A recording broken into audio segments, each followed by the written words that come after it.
Olá, tudo bem? Bem, nós vamos agora responder algumas perguntas do pessoal inscrito no nosso canal. Tem algumas coisas bastante interessantes, então vamos procurar sanar essas dúvidas aí. Eu acho que vai ser interessante para todos, tá? Oi, sou Alex, meu nome é Bruno. Primeiramente eu queria enaltecer a importância dessa palestra sobre terminais complexas e o visual nessas terminais complexas. E a minha pergunta para você é como que funciona o controle de helicópteros na Torre São Paulo? Obrigado, um abraço. Olá, Bruno, achei bastante interessante sua questão. Aliás, é uma coisa, a questão da torre-cóptero, né? A torre-cóptero é justamente essa posição que tem na torre de controle de Congonhas. Aliás, um grande detalhe, ela é única no mundo. Eu tive a oportunidade de participar, se bem que bem pouquinho, mas eu tive a oportunidade de participar quando estava sendo implantado essa torre-cóptero. E é lógico, uma coisa nova, ela surge justamente de uma necessidade muito importante, né? Inclusive estávamos falando até num programa de rádio recentemente sobre isso, que ali na final, especialmente da pista 17 de Congonhas, antigamente pista 16, mas que pista é essa? É aquela cabeceira que vem ali do shopping, né? Quando as aeronaves pousam no sentido ali do shopping, indo para o Jabaquara, é esse sentido aí dessa cabeceira, então 17, né? E o que acontece? Ali nessa final, vindo lá de baixo, desde do Pico de Jaraguá ali, mas passa por cima da Berrini ali, até chegar em Congonhas, né? E o que a gente tem nessa região? Um grande volume de helipontos, né? Mas se você olhando de Congonhas à direita, você vai ter Paulista, que tem um grande fluxo de helicóptero, e cruza muitos helicópteros ali naquela região. E justamente é a final, né, da principal pista de Congonhas, principalmente operamos na pista 17, em função de vento, essas coisas, mas normalmente na pista 17. E aí o que acontece? Bom, o que acontece é que você tem um grande fluxo de tráfego de aeronaves, desde Boeing, Airbus e tal, aviação comercial. Em Congonhas todo mundo sabe como é que é.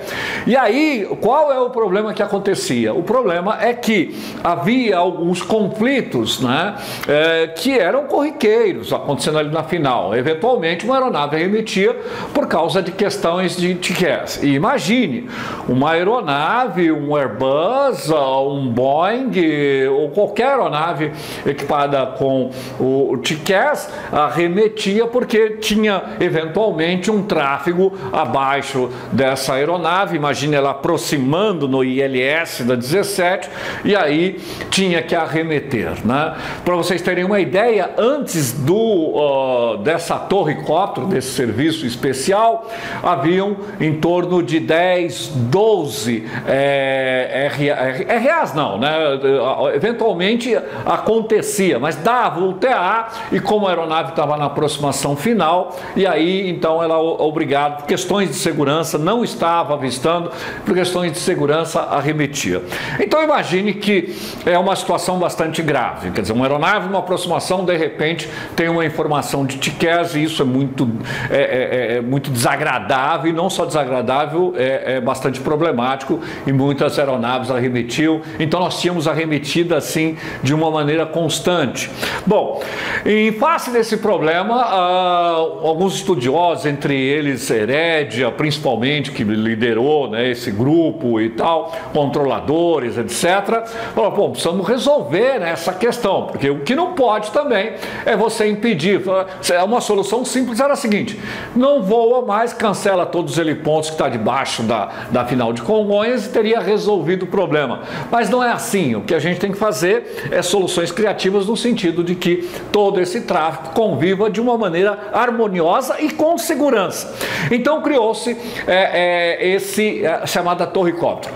O que é isso? Para você ter uma ideia, isso não existe, né? Não existe no mundo, não tem nada parecido, mas na torre de controle de Congonhas se colocou uma tela radar que monitora esses tráfegos na final, portanto é como se fosse uma tela radar, é uma cópia do final ali, e se mudou também a circulação. Você tem corredores de helicóptero ali e colocou a circulação de helicóptero de forma tal que fique no mesmo sentido das aeronaves, dificultando assim a situação de um possível TCAS, né, seja em TA ou RA.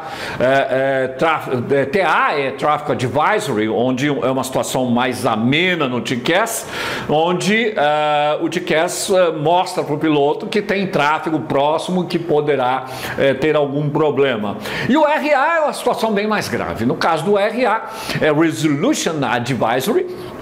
Nesse caso, o próprio TCAS vai eventualmente comandar alguma ação, né? E é lógico, normalmente acontecendo isso embaixo, é uma ação para cima e arremetida e tal, bastante problemático. Bom, então não existe, né? Nada no mundo inteiro não existe. E aí teve que se criar regras específicas, teve que se criar até mesmo uma licença especial para controladores de voo. Porque, como a gente sabe, na torre de controle, o controle de aeródromo exercido quando o controlador visualiza as aeronaves no circuito de tráfego e tal. Basicamente, o controle de aeródromo é o controle das aeronaves no circuito de tráfego. No caso especial da torre-cóptero, né, nem sempre ou na maior parte das vezes o controlador não vai estar visualizando. Isso a olho nu, né? Há uma visualização radar, né? E as condições, e outra, essa área é uma área relativamente extensa, né? Então você tem o fluxo de tráfego, muitas vezes você não está vendo nem a mesma aeronave que se encontra na aproximação final, e tem o helicóptero lá, e aí o piloto é alertado sobre o tráfego de helicóptero. É lógico que continua, eu diria, continua dando os TAs, quer dizer, o Traffic Advisory continua em muitos casos, mas o piloto que está aproximando, no caso, o piloto da aeronave que está aproximando, ele fica ciente desses tráfegos que estão embaixo dele ali. Ele é alertado no sentido de que aquele helicóptero está em contato, mantém contato visual com a aeronave, enfim. E a questão mais complicada é justamente o cruzamento do helicóptero, porque você tem os corredores que são paralelos a essa final, mas eventualmente o helicóptero tem que cruzar de um lado para o outro, e essa é uma situação mais complicada, porque ele tem que cruzar e muitas vezes está aproximando uma aeronave e ele tem que cruzar aqui. Então nós temos ali uma separação que é bastante diminuída, tanto no aspecto vertical quanto no aspecto horizontal. É óbvio que o TA acontece, que o TA é o Traffic Advisory, porém está tudo sob controle e isso dá enorme segurança para o piloto continuar a aproximação. Ele sabe que o tráfego está controlado e aí não representa nenhum risco, né? E foi a maneira na qual então se proporcionou um fluxo de tráfego ali, uma convivência normal entre o helicóptero e as aeronaves que estão aproximando. Isso é chamado então controle helicóptero da Torre Congonhas, que aliás, quando foi inaugurado, quando apareceu e tal, inclusive teve revistas, uma principal revista de helicóptero nos Estados Unidos teve aqui, fez matéria e tal, acharam uma grande solução. É isso, né? Quer dizer, é a criatividade brasileira, né, no tráfego aéreo, e pelo que eu saiba é a única torre que tem esse tipo de serviço no mundo inteiro. Legal? Espero ter respondido, Bruno, a sua pergunta. Um grande abraço. Oi, Soares, meu nome é Misael, eu sou aluno da IB e minha dúvida é quais as grandes mudanças que ocorreram com a nova AIC 3318 em relação ao anterior. Obrigado. Olá, Misael. Pois boa pergunta, né? A AIC 3318 talvez seja uma das maiores AIC que fala sobre corredores visuais, né? Os REAs, né? Que são os corredores especiais de aeronaves, e nós também temos os corredores especiais de helicóptero. A Terminal São Paulo de fato, é uma terminal complexa. Por que a gente diz que é uma terminal complexa? Porque tem um grande fluxo de tráfego. Na verdade, a gente fala uma terminal, mas na verdade são 3 terminais, né? Terminal 1, 2 e 3. Nós temos uma variação, né, de limites, especialmente verticais. E vamos considerar uma terminal bem grande, né? Bem grande porque tem se você comparar com outras terminais, por exemplo, dos Estados Unidos, a nossa terminal São Paulo ela é enorme, né? Enorme, tem uma grande área, né? Indo desde lá de cima, Campinas, próximo a Piracicaba, Sorocaba, desce até lá em Itanhaém, vai São José e outra, a terminal 3 ainda vai lá, chegando próximo lá de Paraty e tal. Então é realmente uma terminal grande, né? O APP São Paulo, ele tem importantes aeroportos internacionais e outros menores domésticos, como por exemplo o aeroporto de Congonhas, que tem grande movimento. Então o fluxo entre as duas terminais mais importantes, aí no caso de São Paulo e Rio de Janeiro, é bastante grande. É lógico que existe também um grande fluxo, neste caso, de aeronaves em voo visual, portanto, em baixa altitude ali. E ali nós temos os corredores visuais. A 3318, que é essa IC que estabeleceu esses corredores, quer dizer, o que é mais marcante nessa AIC? Bom, o estabelecimento de corredores, bom, você viu que ficou tudo novamente dividido. Aliás, uma coisa importante, né? Eu não vou poder falar de tudo aqui, mas eu quero destacar principalmente, né? Quem voa visual na Terminal São Paulo tem que estar atento às publicações, né? A 3318, ela vai ser bastante grande, tem um grande volume de páginas e a gente tem que acompanhar bem. E tanto para fazer um bom planejamento de voo, no caso voo visual, quando usar os corredores, assim como também verificar eventuais mudanças, NOTAM e tal, etc. Mas talvez a grande mudança em relação às outras, às anteriores, né, seja você ter corredores visuais onde você mantém frequência livre. Então, nós temos ela toda setorizada, observe qual é o setor que você vai voar e aqueles corredores pontilhados, né, eu vou manter frequência livre. E aqueles que são linhas contínuas, né, aí eu tenho que estabelecer contato com o APP São Paulo. Talvez essa seja a principal mudança e uma grande solução, porque evidentemente não daria para todo o tráfego que circula debaixo da Terminal São Paulo, naquela região de Fira ali, seria muito complicado se todo mundo tivesse que estabelecer contato com o APP São Paulo. Então, o contato com o APP São Paulo se restringe basicamente a esses corredores que ficam dentro dessas áreas um pouco mais complicadas e aí você tem que estabelecer contato com o APP São Paulo. Tá bom, Misael? Um grande abraço. Olá, meu nome é Henrique Rodrigues, curso de aviação civil no campus Centro Moca, estou no primeiro semestre. A minha dúvida é em relação a, Soares, como foi a sua vida, o seu período de curso durante o ITA? Como foi a sua vida com as pessoas, o seu relacionamento com as pessoas lá dentro? Como foi o paradeiro de estudos? Enfim, como foi toda a sua experiência no ITA? Olá, Rodrigues. Em relação a minha experiência no ITA, eu fiz o mestrado, né? Eu fiz o mestrado em navegação aérea, em segurança de voo e navegação continuada no ITA.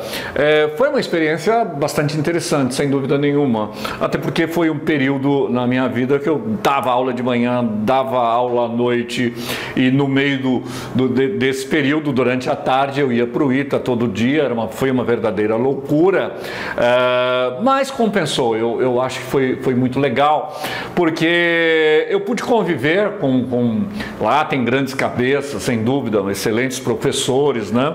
E o interessante é que na minha turma, né, tinha lá você lembra do acidente do Legacy e o 907, né? Bom, só para você ter uma ideia, na minha turma tinha justamente o cara que foi o investigador, né, responsável por este acidente. E talvez uma das experiências mais gratificantes que nós tivemos nesse curso foi que nós tínhamos debates muito interessantes, né, questões de tráfego aéreo, navegação aérea, enfim, os assuntos mais variados possíveis, imagine você. você, e eram umas discussões muito boas, muitas vezes até acaloradas e tal, opiniões contrárias, etc. Mas foi muito, academicamente falando, foi muito produtivo, né? Foi bastante produtivo, fiz excelentes amigos, né? E foi muito legal. Para quem deseja futuramente fazer, então, especialização, e lá no ITA também tem especialização, eu fiz o mestrado, mas tem especialização, mestrado, é muito legal. Quem gosta de aviação, normalmente tem uma afinidade nessa área de segurança de voo, né? A minha vida toda eu tive envolvido com segurança de voo, então foi até de uma certa forma natural eu ir para esse mestrado.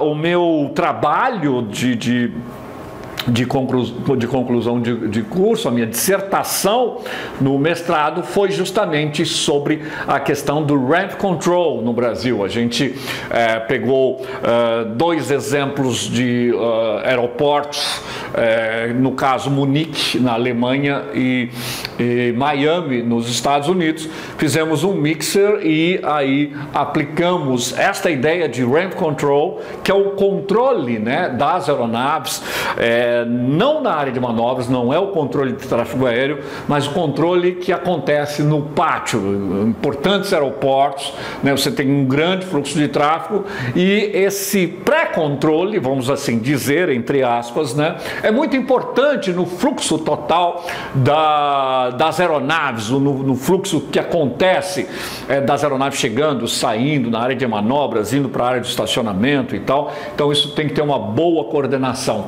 E nós fizemos então a dissertação baseada então nesse ramp control, que seria esse serviço de controle, né, no pátio de Guarulhos. Foi bastante interessante, eu gostei bastante, foi enriquecedor, ok? Bom, você pode tocar no sininho aí, né? Vai ter continuidade esse vídeo, nós teremos outros vídeos, a segunda parte, continuando respondendo as questões dos nossos alunos aí, dos colegas que perguntam, fazem perguntas para nós, ok? Grande abraço.